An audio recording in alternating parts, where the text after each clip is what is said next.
Magandang tanghali po. Tayo po manalangin sa ngalan ng Ama, ng Anak, ng Espiritu Santo. Ang pagbasa ng mabuting balita ng Panginoon ayon kay San Juan. Papuri sa iyo, Panginoon.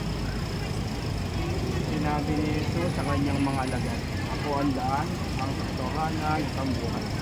Walang makarating sama kung hindi sa pamamagitan mo. Ang mabuting balita ng Panginoon. Pinupuri ka namin, Panginoon. Pinanangin tayo.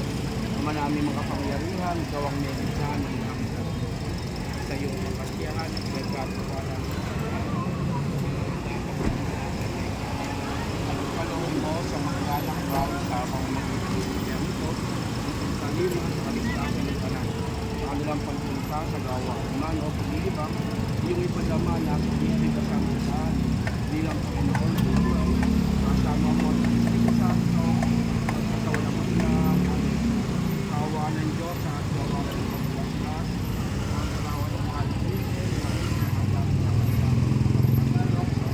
buhay, ay kaunlad sa pagkawang ng kabutihan, sa makamit at ilan sa langitan, sa mga magkakaling sa Kristo, kasama ng Espiritu Santo, magkatawalang maglang, tayo lahat, ang bagong Maria, ng Grasya, bukod kang pinagpala sa babae lahat, anak na si Jesus, Santa Maria,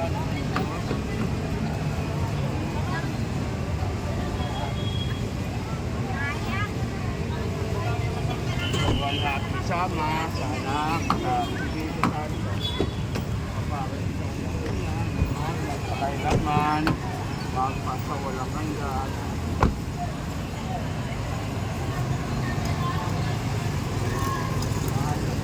Kapayapaan,